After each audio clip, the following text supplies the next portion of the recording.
નમસ્કાર, ન્યૂઝ 18 ગુજરાતીમાં આપનું સ્વાગત છે અને આપની સાથે હું છું મિત્તલ ખાણિયા। સમાચારો પર નજર કરીએ તો મુખ્યમંત્રી ભૂપેન્દ્ર પટેલનો વધુ એક કર્મચારીઓનો હિતલક્ષી નિર્ણય લીધો છે। કર્મચારીઓ માટે હિત થાય તેવો આ નિર્ણય લેવામાં આવ્યો છે। રાજ્ય સરકારના કર્મચારીઓને એલટીસી વતન પ્રવાસ હેતુ માટે વંદે ભારત ટ્રેનના પ્રવાસની માન્યતા આપી છે। સરકારના કર્મચારીઓને રજા, પ્રવાસ રાહત અને વતન પ્રવાસના હેતુ માટે વંદે ભારત ટ્રેનની મુસાફરીને માન્યતા આપવાનો નિર્ણય કર્યો છે। દર 4 વર્ષે આ પ્રવાસનો લાભ 6,000 કિલોમીટરની મર્યાદામાં આપવામાં આવ્યો છે। કર્મચારીઓ દ્વારા આવા પ્રવાસ અન્વયે ટ્રેન દ્વારા મુસાફરી કરવામાં આવતી હોય છે। સીએમએ ઉદાર વલણ અપનાવી એલટીસી બ્લોક 2020થી 2023ની શરૂઆતથી રજા, પ્રવાસ રાહત માટે વંદે ભારત ટ્રેનની મુસાફરીનો પણ સમાવેશ કરવાનો આ મહત્વનો નિર્ણય કર્યો છે। કર્મચારીઓના હિત માટે સરકારે આ મહત્વનો નિર્ણય કર્યો છે। એલટીસીનો હવે કર્મચારીઓને લાભ મળશે। રાજ્ય સરકારે વધુ એક મોટો નિર્ણય કર્યો છે। 5 લાખ જેટલા કર્મચારીઓને આ લાભ મળશે। વંદે ભારત ટ્રેનમાં એલટીસીનો લાભ મળશે।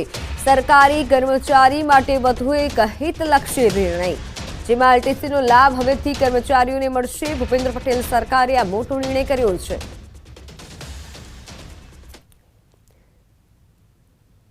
તો વરસાદને લઈને હવામાન વિભાગની મોટી આગાહી। રાજ્યમાં 4 દિવસ હળવા વરસાદની આગાહી કરવામાં આવી છે। રાજ્યમાં તમામ વિસ્તારોમાં સામાન્ય વરસાદની વકી છે। ગુજરાતમાં અત્યાર સુધીમાં સામાન્યથી 9%થી વધુ વરસાદ, સૌરાષ્ટ્ર કચ્છમાં પણ સામાન્યથી વધુ વરસાદ રહી શકે છે।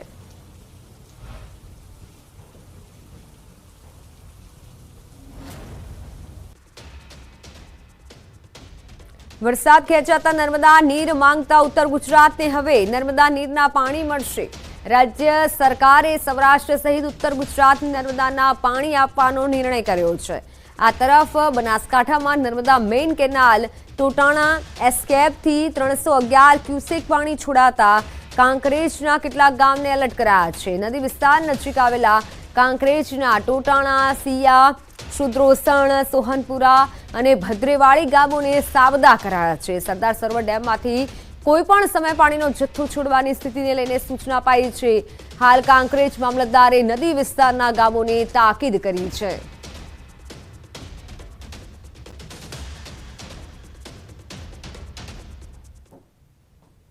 ટોટાણા એસ્કેપથી આગળના ગામો એટલે કે ટોટાણા, ભદ્રેવાડી, સોહનપુરા, શુદ્રોસણ અને આસપાસના ગામો છે એ બધાને અમે જાણ કરેલી છે, ચેતવણી આપી છે અને આપના માધ્યમથી આસપાસના તમામ જે વિસ્તારો, જે નર્મદા કેનાલ આસપાસના વિસ્તારો છે એ બધાને અમે એક જાણ કરવા માગીએ છીએ કે આગામી સમયમાં પણ નર્મદા કેનાલમાં જ્યારે પાણીનો પ્રવાહ વધી શકે એમ છે તો કેનાલ વિસ્તાર, આસપાસના વિસ્તારો તેમજ જે એસ્કેપ છે એના નીચાણવાસમાં લોકો બિનજરૂરી રીતે અવરજવર ન કરે। ટોટાણા એસ્કેપથી આગળના ગામો એટલે કે ટોટાણા, ભદ્રેવાડી, સોહનપુરા, શુદ્રોસણ અને આસપાસના ગામો છે એ બધાને અમે જાણ કરેલી છે, ચેતવણી આપી છે અને આપના માધ્યમથી આસપાસના તમામ જે વિસ્તારો, જે નર્મદા કેનાલ આસપાસ।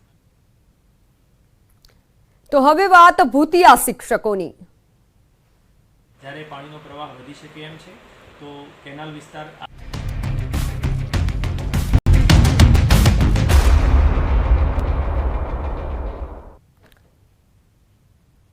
શાળા છે, વિદ્યાર્થીઓ પણ છે, પરંતુ શિક્ષક નથી અને શાળાને લાગેલા છે તાળા।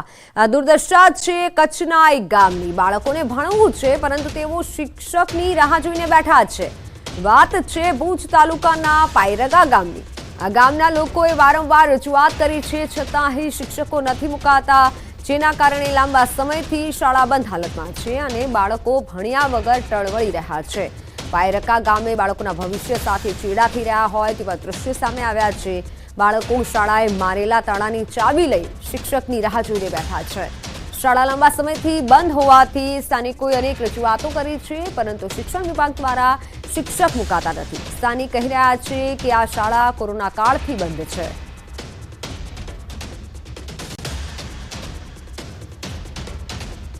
શિક્ષણ વિભાગની આ ઘોર બેદરકારી કહી શકાય। શિક્ષણ વિભાગ આ મુદ્દે કંઈક કરે તેવું સ્થાનિકો કહી રહ્યા છે।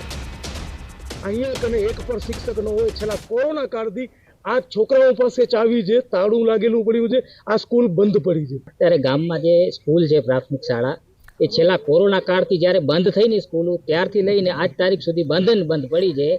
એકવાર લાસ્ટ સત્ર એક પૂરું કરાવ્યું, પ્રવાસી શિક્ષક તરીકે આપ્યું હતું. એ લગભગ આ વેકેશન જે પૂરું થયું ઉનાળુ વેકેશન ત્યાર પછી આજ તારીખ સુધીમાં સ્કૂલ ચાલુ નથી થઈ. છેલ્લા 7-8 મહિના જ ચાલુ રહી કોરોના કાળથી લઈને આજ તારીખ સુધી.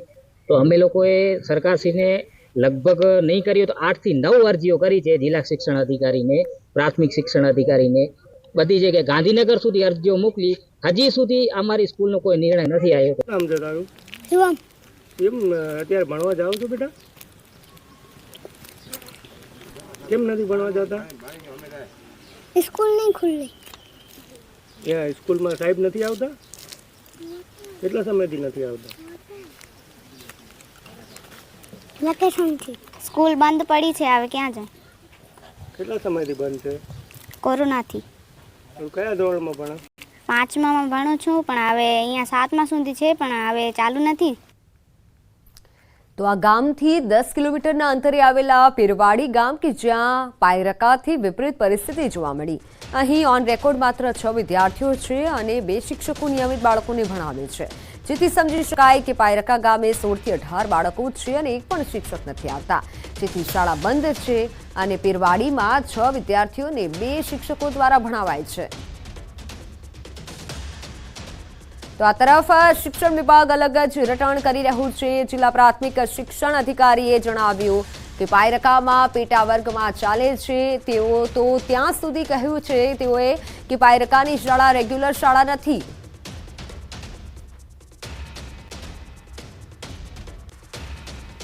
ટીપીઓ શ્રી ભુજ સાથે જે ચર્ચા થઈ એ મુજબ આપણી પાયરખાની જે શાળા છે એ રેગ્યુલર શાળા તરીકે નથી, પરંતુ ત્યાં પેટા વર્ગ આપવામાં આવેલો છે.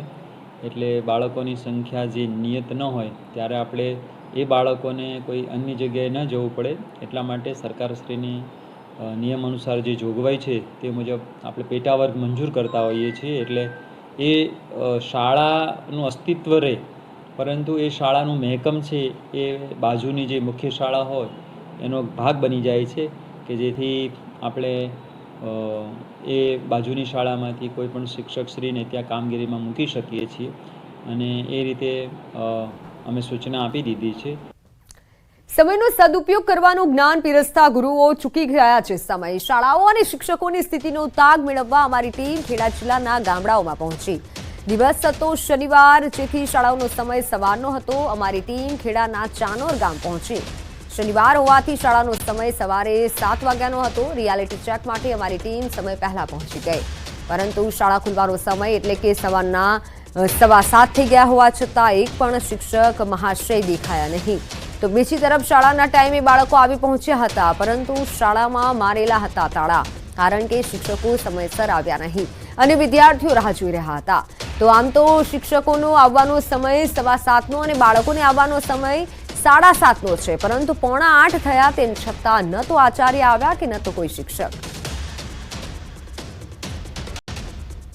સૌ ભણે સૌ આગળ વધેની વાતો કરતી ગુજરાત સરકારની શાળાઓની આજે ન્યૂઝ 18 ગુજરાતીના રિયાલિટી ચેકમાં આ વાત પોકળ સાબિત થઈ રહી છે. વાત કરી રહ્યો છું માતર તાલુકાના છેવાડા ગામ ચાનોડ શાળાની. શનિવારનો દિવસ છે, સવારે 7 વાગ્યાના સમયે શાળા ઓપન થઈ છે.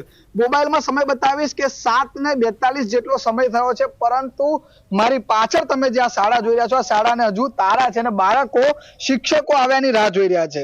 જે પ્રકારે વાત કરવામાં આવે તો અહીંયા કેટલાક જે આજે ન્યૂઝ 18 ગુજરાત દ્વારા સમગ્ર ગુજરાતની અંદર જે રિયાલિટી ચેક કરવામાં આવ્યું છે, રિયાલિટી ચેકમાં આજે સૌ ભણે સૌ આગળ વધેના દાવા પોકળ સાબિત થતા હોય છે, કારણ કે શિક્ષકો સમયસર ન આવ્યાના કારણે આજે બાળકો છે તે અત્યારે તમે જોઈ રહ્યા છો કે આગળ શાળાની બહાર રાહ જોઈ રહ્યા છે. 7:42 જેટલો સમય થયો છે, પરંતુ આ શાળાને તાળું મારેલું સ્પષ્ટપણે લાગી રહ્યું છે. વાત કરવામાં આવે તો આજે શાળાના આચાર્ય છે તેમજ જે શાળાના શિક્ષકો છે તે પ્રકારના કોઈ પણ પ્રકારનો સ્ટાફ અહીંયા હાજર નથી. વાત કરવામાં તો અંતરિયાળ વિસ્તારની પરા વિસ્તારની શાળા હોય તો આ વસ્તુ કંઈક લાખે વર્ગે કે 5 કે 10 મિનિટ મોડ થાય, પરંતુ ચાનોર ગામની શાળા છે, ગામની અંદર 1000 થી 1200 લોકોની વસ્તી છે, પરંતુ આ શાળાની અંદર અત્યારે શિક્ષકો ન આવ્યાના હોવાના કારણે જે બાળકો છે તે તમે આગળ જોઈ રહ્યા છો કે હજુ સુધી તેઓ બહાર અહીં આગળ શિક્ષકોની રાહ જોઈને ઊભા છે. એટલે કહી શકાય કે જે ભણતરની જે વાતો કરવામાં આવતી હોય છે, જે શિક્ષણની જે વાતો કરવામાં આવતી હોય છે, ત્યાં ન્યૂઝ 18 ગુજરાતીના રિયાલિટી ચેકમાં આ તમામ દાવા પોકાર સાબિત થાય છે. કારણ કે આ જે શિક્ષકો છે તે આ રીતે ગાપચી મારે છે અને ગાપચી મારવાના કારણે જે બાળકોનું જે ભણતર છે, ભણતર ક્યાંક ને ક્યાંક તેઓનું એ ભણતર છે તે બગાડવાનું કામ થતું તેમ લાગી રહ્યું છે. અહીંયા આ બાળકો છે તેમની સાથે વાત કરી તો તેમનું કહેવું છે કે શિક્ષકો કોઈ કારણોસર રોજ મોડા પડતા હોય છે. એટલે કહી શકાય કે ચાનોડ પ્રાથમિક શાળાના જે આચાર્યથી લઈ જે તમામ શિક્ષકો છે તે પોતાની ફરજ બજાવવામાં નિષ્ઠાપૂર્વક કામ નથી કરી રહ્યા તેવું આ ચિત્ર પરથી સ્પષ્ટ થાય છે. કારણ કે 7:45 જેટલો સમય થઈ ગયો છે પરંતુ હજુ સુધી શાળામાં એક પણ શિક્ષક ફરક્યા નથી. શું આ રીતે ભણશે ગુજરાત તેવા અનેક સવાલો અત્યારે ઉઠી રહ્યા છે. ઉમંગ પટેલ, ન્યૂઝ 18 ગુજરાતી, ચાનોર, ખેડા. તો હાલ સમાચારોમાં સમય થયો છે વિરામનો.